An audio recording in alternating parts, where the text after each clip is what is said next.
network, supply, and logistics excellence. Besides, she was responsible for the creation, implementation, and management of several customs executive programs for the university. In 2018, founded the MIT Center for Transportation and Logistics for Women. Center for Transportation and Logistics in Supply Chain.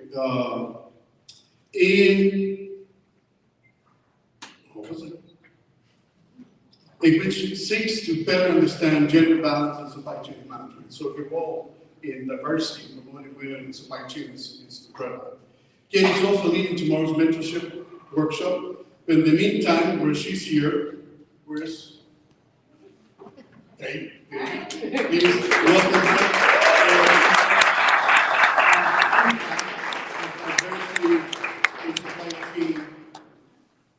and having this. No? Okay.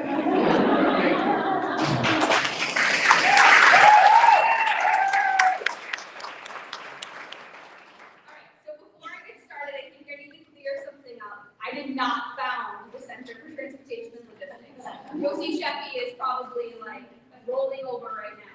Here, I did not found the CTO. So I found the Women in Supply Chain Initiative. So we'll set that foundation right there. But thank you for the phenomenal introduction. And I would have loved to have founded CTL, right, Maria? Like maybe a little bit of me things I did not. So thank you.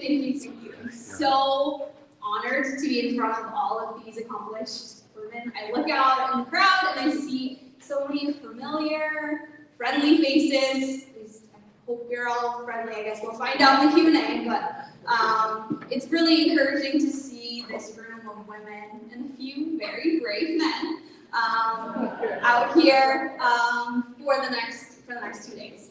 As Sergio said, right now I'm currently the Senior Vice President of Industry Relations and Strategic Initiatives at Manifest. For those of you that don't know about Manifest, you can leave the room right now. No, I'm just kidding.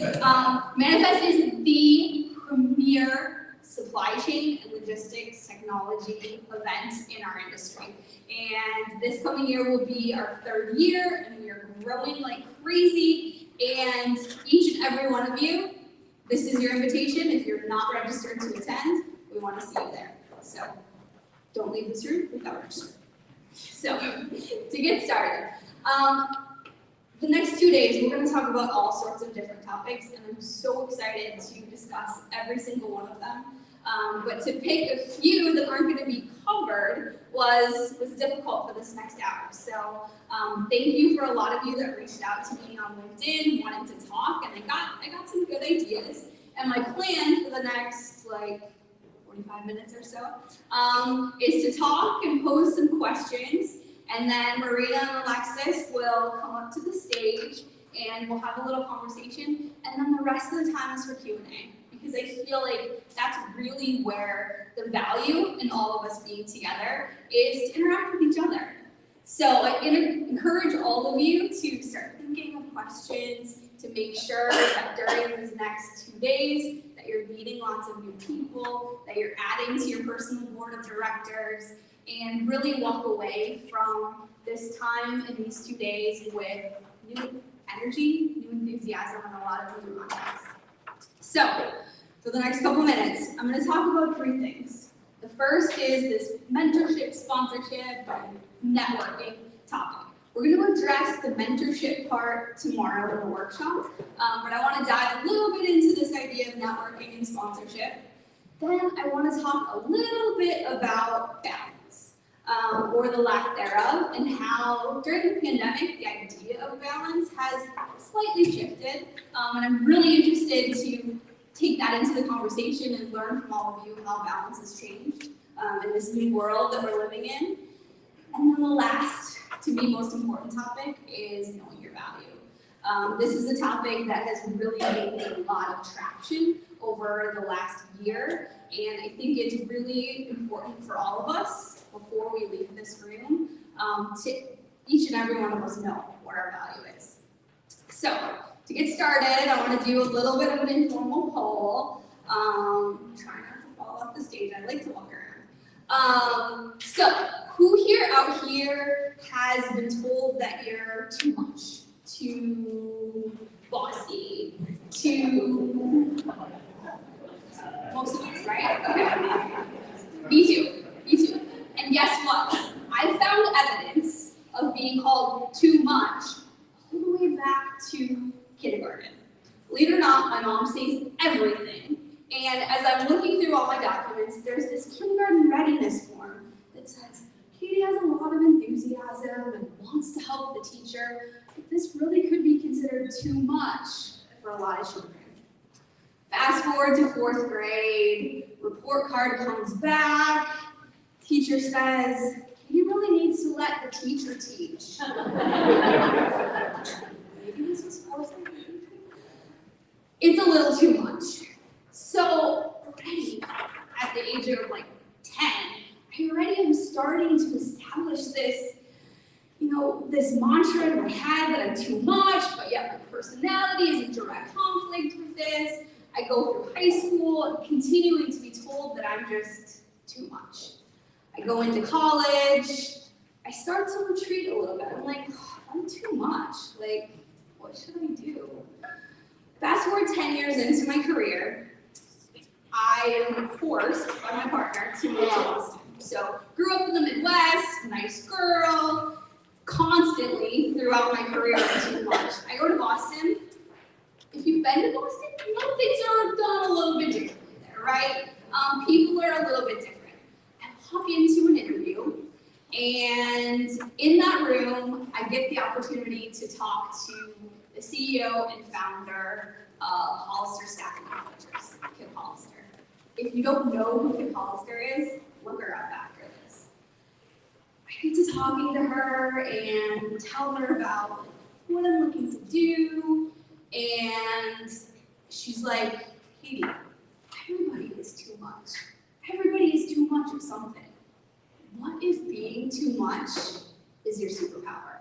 And I was like, whoa, what a different way to think about it. So she forced me to reframe being too much and look at it in a positive way. So now all of a sudden, I'm going out into the world, and being too much is my badge. Like, I'm now like, this is my superpower. And I end up, instead of her finding me a job, she hires me to come work for her. And she teaches me how to reframe things. And this is one of my really true first female sponsors. I had worked for 15 years in operations roles and had, I'll tell you stories, different sponsors, different mentors that just like truly didn't get me. But finally, in that moment, somebody was able to erase 30 years of being too much and help me to reframe. So I'm asking all of you, think about that too much, think about it, and put it on as your superhero. This is your superpower, and when we're out there networking later, when you're meeting people, I want you to share that. Because guess what? I want to walk away from here with 200 superheroes out in the supply chain, because that's what you guys really are. You're superheroes, right? Working in the supply chain 24/7, and I want you to take that with you. Sound good? All right, so let's move on. Let's talk a little bit about sponsorship, mentorship, and that ugly thing called networking. Who, when they hear networking, starts to get like sweaty palms, and like their heart maybe starts to beat a little fast? Me too. But you know why? Because I'm scarred by the 2000s of going to these rooms where I peel off my name tag and I put a colored dot on it, and it's like this forced network. It's painful. Some people are really good at it, and for those of you that are really good at it, I give you a gold star. But the networking that I'm talking about is the informal, organic networking that happens at your table right here, that happens in the elevator. Yeah, I'm from Minnesota. We talk to people in the elevator. I know it's weird. That's where you're going to find your next mentor.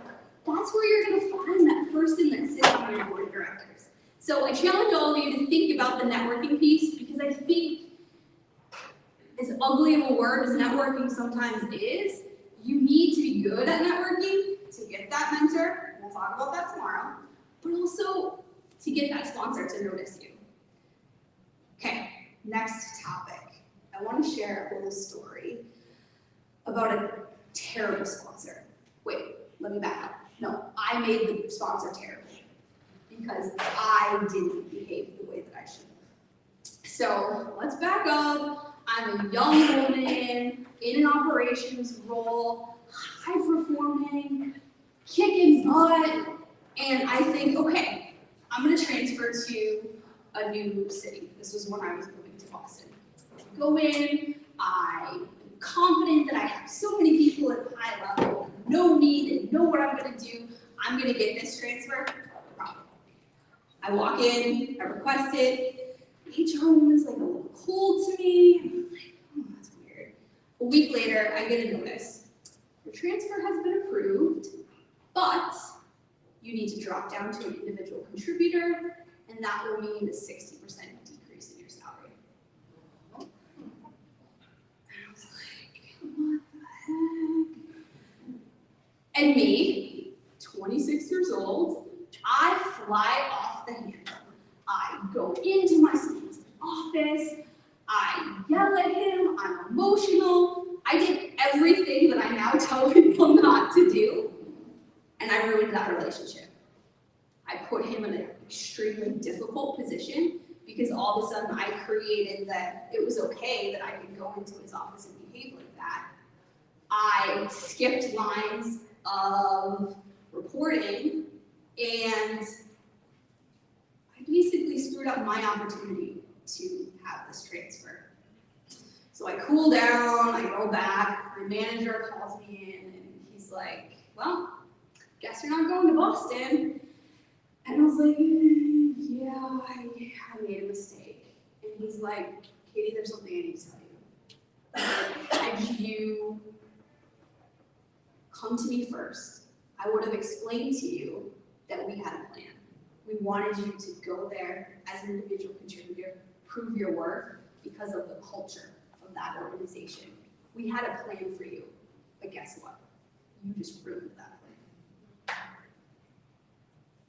And that was one of the hardest conversations I've ever had, because in that moment, I let my Irish temper do the talking for me.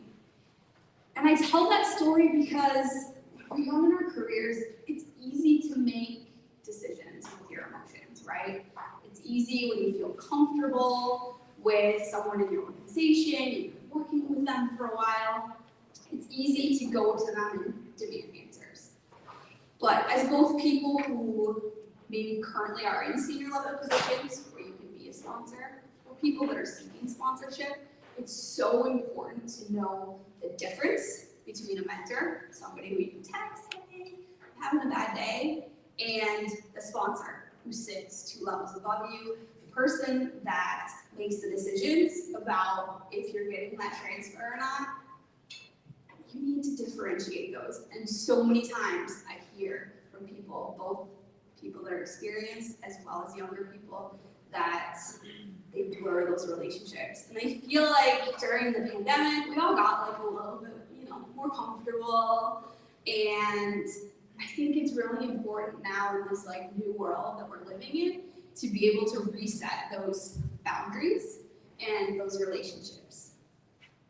So after that terrible situation, I made the goal to myself that when I was given an opportunity to sit at the table, when I was given my golden opportunity, that I was going to harness that opportunity. And that opportunity that I was given is when I started at MIT. All of a sudden, I was sitting at the table with some of the brightest people in the world, but most of them were men. And so I started asking questions. I started asking the women, like, is this like tough for you to be a woman in the supply chain? And I started asking some of the researchers in the center, like, so are we gonna get some more women researchers in this center? And my questions weren't always greeted the best way, but a challenge was put forth. Put my flag in the sand, prove that I could do something, prove that I could make a difference.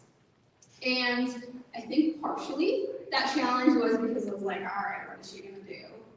But partially maybe they believed in me a little bit. And the Researchers Living Center supported me, and in 2017 I founded the Women in Supply Chain Initiative. Shortly after, Maria joined us, who is now the Executive Director of the Supply Chain Management Program. More women joined the center, and even though I'm not there anymore, it's so encouraging to see the impact that being able to stand up and when you're given that seat at the table, to take it and really run forward with it. All right, so the next thing I want to talk about is balance. And this is something that came out of a survey that I had done with the Women in Supply Chain Initiative. Many women said that there's no such thing as balance. Keep in mind, the survey was done in 2018. Things kind of changed during the pandemic, and now that we're living in this new world, I'm interested to hear from all of you, have things changed in your organization? What I'm hearing is maybe there's a little bit more flexibility. Maybe employers are more willing to look at different arrangements for work. And I'm curious that if you think this is gonna stay. So I'm putting that on the table as a topic for us all to talk about. The last thing I want to talk about is knowing your worth. How many people saw the Forbes 30-50 conversation on International Women's Day with Billie Jean King and Hillary Rodham Clinton, Gloria Steinem? I know a few of you did. Yeah, it was an amazing conversation. But the one thing that came out of that conversation is, ladies, go for the money. Above all else, go for the money, because money gives you flexibility, it gives you choices, it gives you the opportunity to be the one to decide your forward projection. And so she does, Billie Jean King does a lot of these interviews with different CEOs, and she's on this interview, she's talking about meeting with CEOs and asking, like, okay, so do your executives get equal pay for equal work? And she said in 100% of those conversations, people get really uncomfortable and they don't really know the answer. And she's really challenging that. And so when I saw this Forbes article that came out a few weeks ago that said women are negotiating more, women are going after the money, I got really encouraged. And then I started reading the article, and despite the fact that, in business schools across the country, we're teaching negotiation to women, we're still not getting the money. So I was like, what is going on? So I delved into the research a little bit more. I reached out to some of my friends that are in very senior level HR positions, and two things came out. One thing was from the research, and the researchers concluded that women are actually getting punished for negotiating. And I was like, punished? Well, what does that mean? They're actually, because of the pervasive thought around that women can't negotiate, companies are just using that as why there's a pay gap. And why is this detrimental? Two reasons. The first is because this puts the onus back on women, so it's women's fault that they're not making as much money. And the other thing is it's not addressing what the real issue is. And at the very end of the article, the researchers come to the conclusion that it's transparency. So one thing that I'd like to talk about with all of you is, how would transparency around salaries look in an organization? Do you think that's even possible? Because these researchers, they've determined that the only way to truly achieve pay equity is through transparency. I don't know if that's going to happen. The other thing that I uncovered through talking to some folks in HR is that yes, women are negotiating, but they're more likely to negotiate around things like vacation, work flexibility, being able to work 4 hours in the morning, take a little time in the middle of the day, work at night. And so they're negotiating, not going for the money. So I want to say one more time, ladies, go for the money. And one of my mentors told me, go for the money. So I'm telling it to all of you. So with that, I think it's time to go to some questions. I'll invite Marina and Alexis to the stage.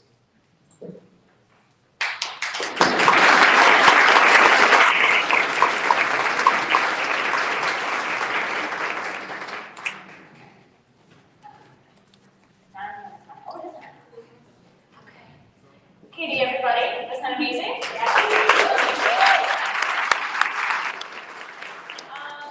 So I have a question that I've been trying to ask you. If you could go back, and you covered some of it, but if you could go back in time and tell your younger self one thing, what would that be?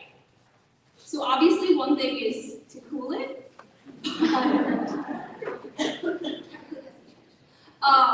No, but in all seriousness, the one thing is to stop caring so much. And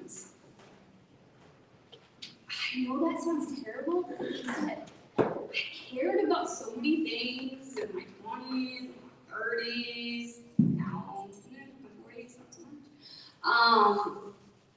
That really don't matter. Like, I've wasted so much energy on stupid stuff that I wish I could go back and say, like, you know what, instead of, spending 45 minutes getting ready in the morning, like, sleep in a little bit. But more than anything, I would like to tell myself, like, the things that other people say to you, say about you, it's about them. It's not about you. And, as a girl who grew up in the Midwest, I take everything, still maybe, but not so much, personally. And the older I get, the more I learn that that's his problem, that's her problem. Like, as long as I know that I'm coming to the table with the best version of me every day, maybe that, best version of me is different from day to day. But as long as I'm bringing my authentic self, I don't know if my mic's on, but I'll just talk really loud. My question, and I know you touched on it a little bit, but what was your motive behind creating the Women's Country Initiative at MIT? And then what did you really learn or take away from the experience? yeah. So part of it obviously was like a little bit of a challenge to prove that I could do it. But more than anything, it was I kept talking to the few women out there and hearing that we need a community. And that's what this is. This is a community of people that are here to support you. And so the main motivation was just to create a space. And there's so many places, that now that you can go and have that space. But at the time, there really weren't a whole lot of spaces for women to come together and talk. And to be very honest, I think I got more out of it than a lot of, or at least as much out of it as the women that were a part of it. And there's so many lessons that were learned,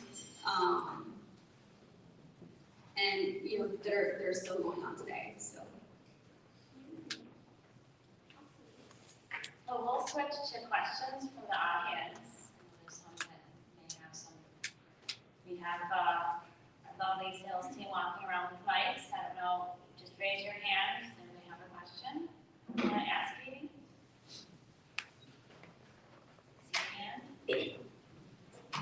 Thank you for being the first one. It's always the hardest. I was just going to say, I'll be the praise.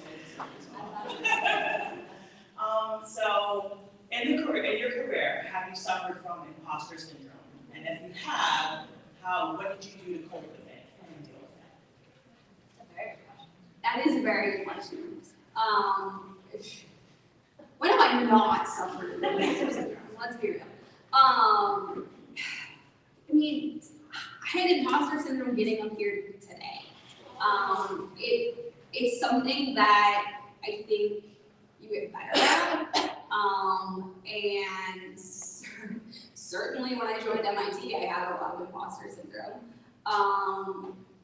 But a lot of students would come and ask me the same thing from the master's program, and the thing that I would always tell them is I guarantee that everyone else in the room is probably feeling some measure of it as well. So go in there with the most confidence that you possibly can that day, and it gets easier and easier. But I think if you don't feel some, you're not really in touch with like what's going on inside. That's me though. I don't know. What about you guys? You guys can answer too. I agree, actually. I feel it every day, especially as someone new to this field. It's easy to, when you first break out into a space that you're not familiar with, you kind of feel like, oh, all eyes are on me. Are they or are they not? You know, it's like, it's so good to feel. And, yeah, I feel like I have felt like that all last week, leading up to this week. Don't get COVID, nobody get sick, nobody go in the hospital, nobody leave. I'm going regardless of what happens in my house. So, yeah, that's what I'm doing.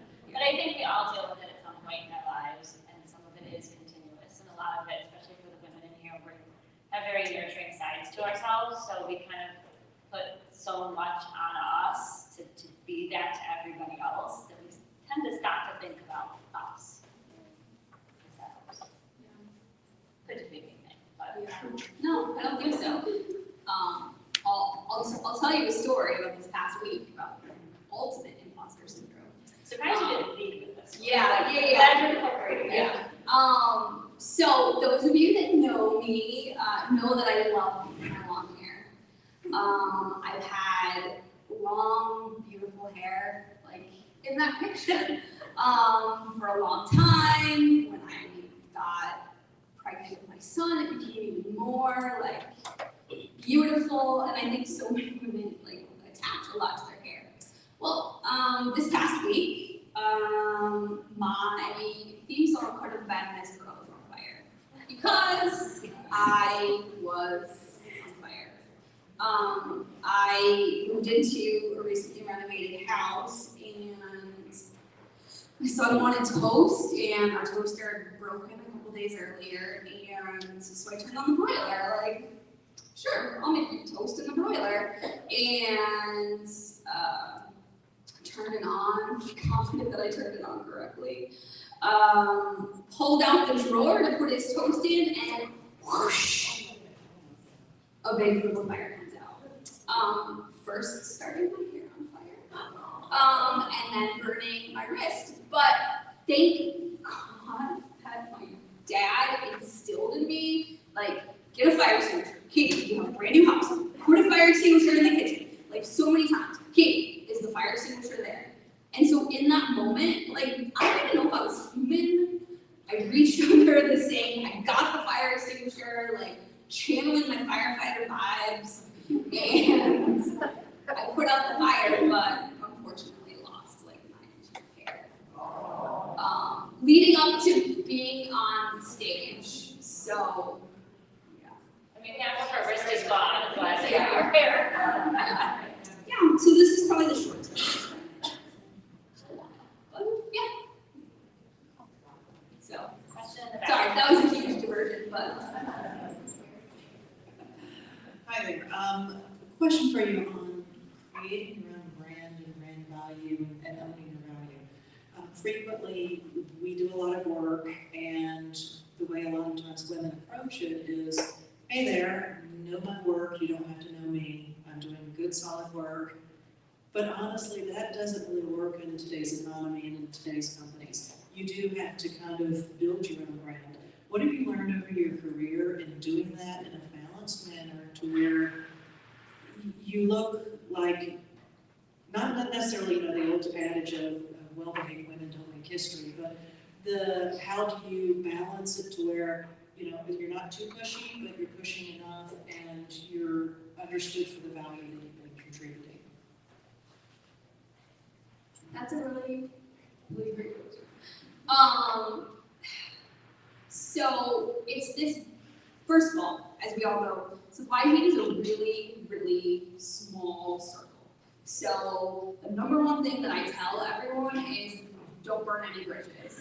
Like, for someone that, like me, that has, a little bit more of a fiery personality, like, sometimes there's a little bit of, a give and take, but I've learned throughout my career, all the way, starting at, managing a distribution center, don't burn your bridges, because people are gonna come back and you wanna be able to reach out to those people when you're going to the next company. Second thing is be authentically you. It's really difficult to try to be someone that you're not. And take this from somebody who tried multiple times to be something that wasn't necessarily meant to be. Just be authentically you, and there's always going to be some people that maybe don't care for that, but you know what, again, that's on them, that's not you. Because being authentically you will be the easiest thing you can do. It's a lot less energy, and you'll naturally kind of build that brand. The third thing I would say, and then I'll shut up, is be intentional about what you're putting out there. Like, have a little bit of a framework. Yes, be authentically you, but make sure that the message that you're putting out there in this huge social media world is also authentically you. I think so many people feel this push and pull of what to put on LinkedIn, what not to put on LinkedIn. I loved when you posted about Taylor Swift on LinkedIn. Which one? Yeah, because that's authentically you. Yeah. But you I'm also, sorry, guys. but you also, post a lot about supply chain. Yes. More people need to do that. Integrate all facets of you into, because I learned one thing during the pandemic, home is work and work is home, and it's all messy and it's all together, and make sure that people know the real you. Yeah, I mean, Marina's definitely not afraid to share her personality, especially on LinkedIn. And we all know her for it, right? We all feel a connection to her. So you're more connected to people too whenever you see them for who they are. Well, it reminds me of when we first met Katie. It was at Manifest. It was at a dinner. And Katie was not working at Manifest at the time. She was still at MIT. And I thought, I just felt connected. We talked about your women's supply chain initiative, and I thought she'd be such a great keynote speaker for her. So she comes on as a keynote, and then she's like, oh, by the way, I love MIT and I'm going to Manifest. And I was like, whoops, what is going on? Well, will you still do your keynote? She's like, yes. So it's when you talk about not burning bridges and you talk about building those relationships, it's a very ancestral industry. We all know each other because we either work together, work for each other, or know people that work together, and you just kind of nurture those relationships and be authentically yourself, because you don't know what that's going to do to the next journey.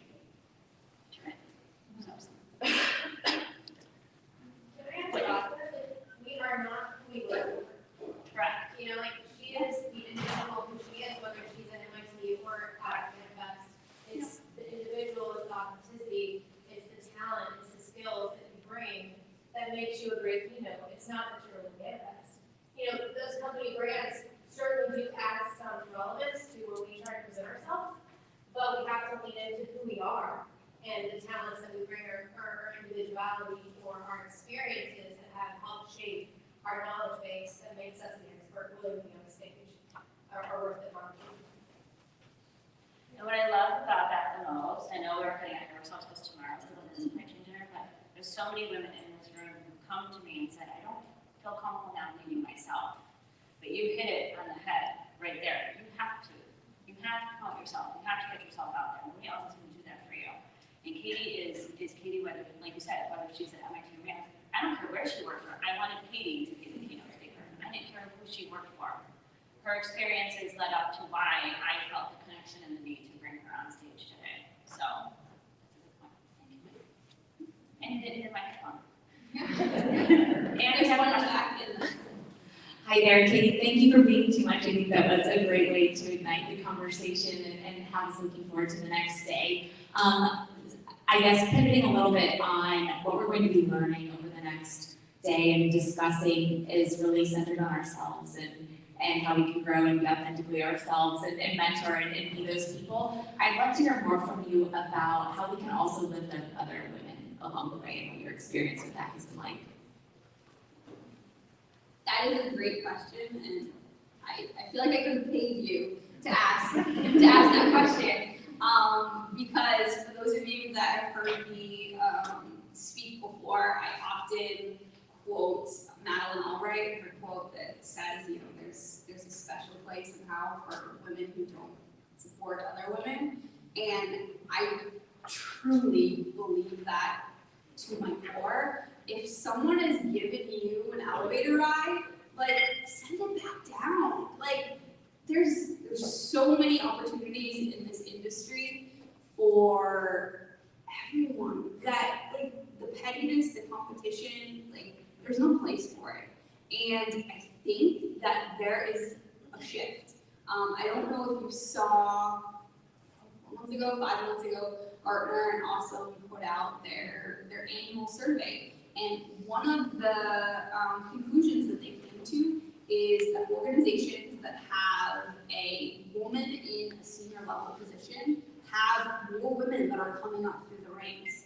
And when I saw that, I was like, finally, women are supporting women. And there needs to be more of it. One of my mentors, who is a former colleague, would always say to me, Katie, 2 stars, when they shine in the sky, they create more light. Who are you to be the cloud that clouds the other star? So, like, whenever I feel like that little bit of like, ooh, I remind myself, like, come on, 2 stars, come on.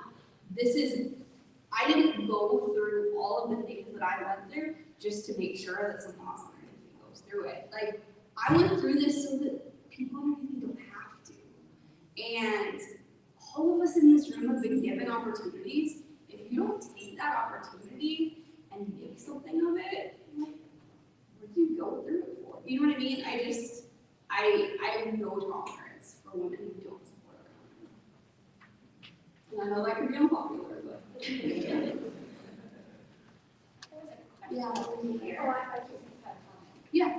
I wanted to echo what you said, that, Amplify it. No, here. I just wanted to echo what you said, that self-nomination, because no one else knows you better than you. No one else knows what you've achieved, what your successes, what you've done, what you haven't done, more than you. And I've been nominating myself for a very, very long time because I learned exactly that. No one else knew me better than I did. No one else could explain or express what I was good at better than I did. So I just wanted to echo that. Thank you. That's a great value.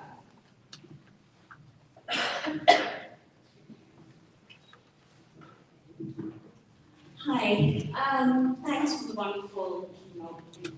It's really been good. Just a quick question. I mean, with Manifest and Women in Supply Chain Initiative, what are, I guess, the big lessons that you've kind of come away with just managing 2 big institutions? So, I mean, they're obviously very, very different, but I think at the heart of it, it's all about people and connections. And for those of you that don't know, Manifest has a women's lunch, and I don't think we've announced the speaker yet, so I can't be the person that announces it, but let me tell you, it's good. So I'm just gonna leave it at that. And at Manifest, in addition to the lunch, there are so many opportunities for networking. We have tracks on DEI, and ultimately, again, at the core of it, you know, yes, the Women in Supply Chain Initiative was amazing, but it was about connection. Manifest is all about connection and having more opportunities to network and being able to be in a really cool place like Las Vegas and have fun with, you know, all of your supply chain friends and meet new people. And let me tell you, the program that Pam has put together is unbelievable. I mean, if you haven't, yes. blows my socks off. So I'll stop shamelessly promoting. But yeah, I don't think I answered your question. But at the core is connection. That's guys, and I don't even have any wine. Like Kate, you mentioned that you took critique personally, and I've seen this a lot in my career. What advice do you have for us to separate the critique on how we can be better or perform differently from our personality? That it's not us personally, it's about the work being conducted. yeah, so I had a mentor that taught me this very important lesson. So when you receive critique, write it down on paper. Take a look at it and think 10 steps ahead. Like, okay, if I react to this critique in this way, this is how it's gonna end if I do this. This is how it's gonna end if I do this. And for me to be able to take that, take the time to write it on paper, digest it, in 99% of cases, it helps me to really see like, okay, take the emotion out of it, take the personal part out of it, and really look at the facts. Because there's joy, there's value in every bit of critique, as much as it hurts or as much as it feels like it's personal. It's all valuable. The founder manifest says feedback is a gift, and I have taken that to heart. It really is a gift, and the fact that person has enough, care about me that they can give me that feedback, I should take that as a gift. And that has been a growing point to get to that point. But when you reframe it, just like reframing being too much, it makes things look really different. I have something to add to that. For me, it's understanding who's giving me that criticism. So if that person doesn't really know me, and I don't know them, and I don't feel that they technically care about where I'm headed, I don't really take that criticism.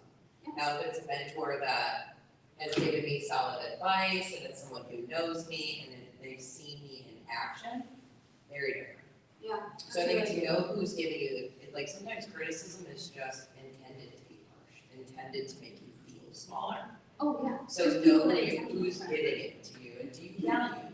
Like, should you value that person that's giving it to you, yes or no? And sometimes you don't have to even value it from the boss, because not all bosses are really there to see you in one group.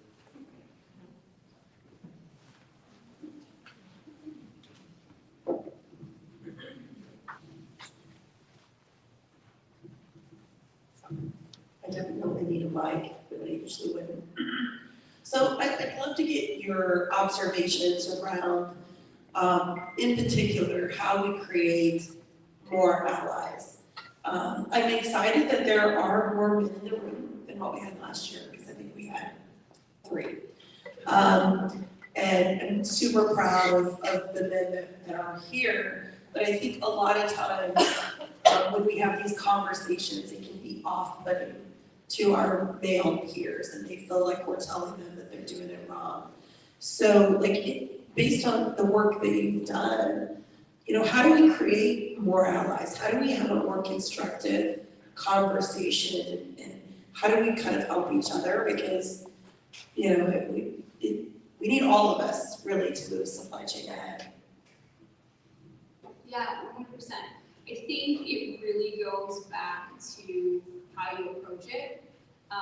If you approach a conversation in a combative or a defensive way, of course they're not going to come to the conversation. But when you frame the conversation in a way that this is going to create innovation, this is going to help increase profitability. If you frame it in a way that shows the mutual benefit, and you frame it in a way that it's positive, I find it easier. It's definitely difficult to sell the ideas sometimes, but I can't remember what company I heard it from, but someone was telling me earlier that for their nominations for this event, they put it out to all of the men in the organization and said, we're putting it on you to recognize your favorite woman in the, like that. Back there, tell me about it. Yeah.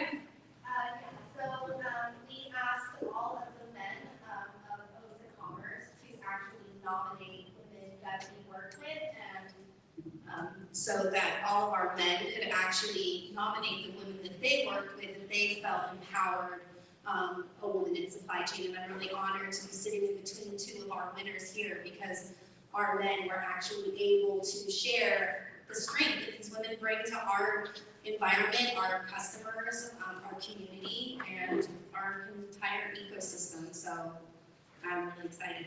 We're honored to have you. Oh, thank you. One of the things I did want to comment, actually, and since I have the microphone, is someone asked about how to kind of empower that change. And one of the things I like to do at our organization is ask for forgiveness and not permission.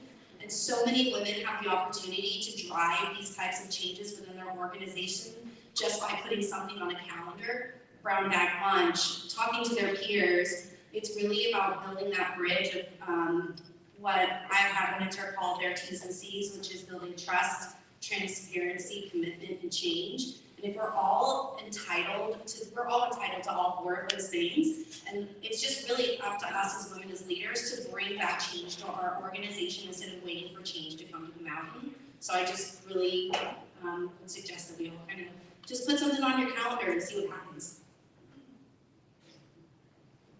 I think we have time for 2 more questions. I'm really struck by the narrative that we need to ask permission. You know, I mean, you guys need to listen to what you're saying here, that you're waiting for someone to validate you, and you're smart. You didn't get in the position that you're in and see the future that you see for yourselves by waiting for someone to say, that's okay, little lady, you can come along. So I would just like you all to know that you don't need that. If you show up every day and you bring value and you're smart and you keep your feet moving and you want to help the organization in the overall and you want to help your colleagues, then you can't help but be successful. And if there are people within the organization that aren't recognizing your merit, then perhaps it's the wrong organization. And maybe it's time to go out and start your own.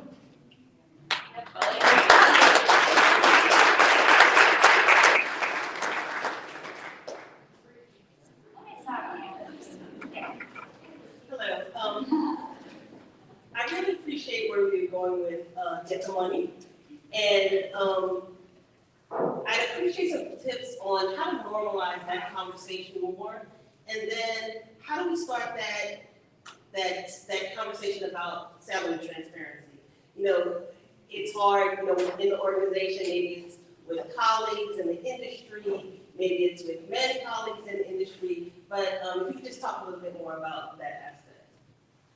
Yeah, absolutely. So asking for the money is definitely a muscle that needs to be built. It's not going to feel comfortable. It's in fact going to feel very uncomfortable. But you need to do it and practice. You know, I often tell people, because people will ask, like, well, where do you find this transparency? I think the transparency starts with going to your mentors that maybe don't work at your organization and start talking to them about money.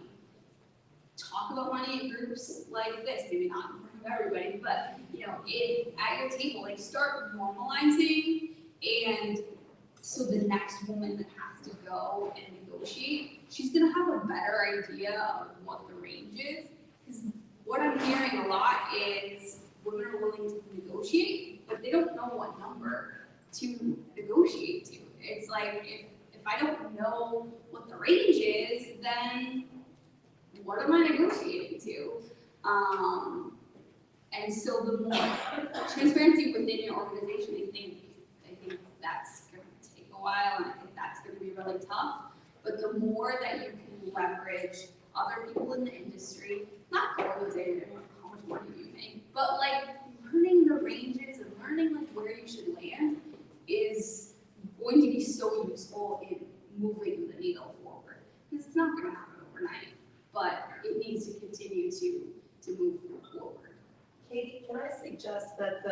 supply chain salary survey from the Association of Supply Chain Management. It's actually a really, really helpful tool. They've been publishing it for several years. It'll show you for different industries and different roles, kind of what the delta looks like. And I would recommend that as a really great first step. That's a great reason. Thank you. We have time for one more question.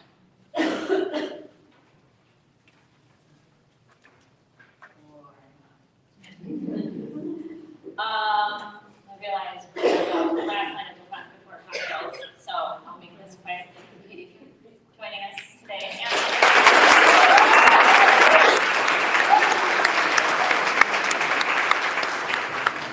you guys all saw, the cocktail reception is setting up. That starts at 6, so it's in the hallway there and also the outside. This room, I believe, will close up. Is that correct? Wendy, Emily, this room will be closed up. So Wendy, Emily, everybody get them. They are part of our marketing team. They've been fantastic. So if you need anything with hotels or registration, which obviously they're all registered in here, but anything else you need, they'll be at the desk. Anything you need outside of me and Alexis, you'll see our sales team scattered around. Logistics, live demand team, they're all running away and tiny. Thank you. They are also available. Jay has some really great dad jokes, so he will be doing stand-up in about 20 minutes. Tomorrow we will reconvene at 8 o'clock for Breakfast of Champions. Will be in this room. What that entails is you come in, you find a table that has a topic, and you sit there and you talk about that topic. We have sponsors tomorrow, so thank you to Chet, Cushman & Wakefield, and Relics. They will have sponsored topics. We also have Sarah Burns Humphrey with Let's Talk Supply Chain and Blended Pledge Project, who's also an exclusive sponsor of our Women in Supply Chain Award. Did I get all that? I had a mouthful. So we will see you tomorrow morning at 8. Just come in, find a table, sit down, eat, and then we'll start with our sessions starting at 9 a.m. So anything you guys need, just come and hunt us down. I appreciate you all being here. And for those of you that were here last year, and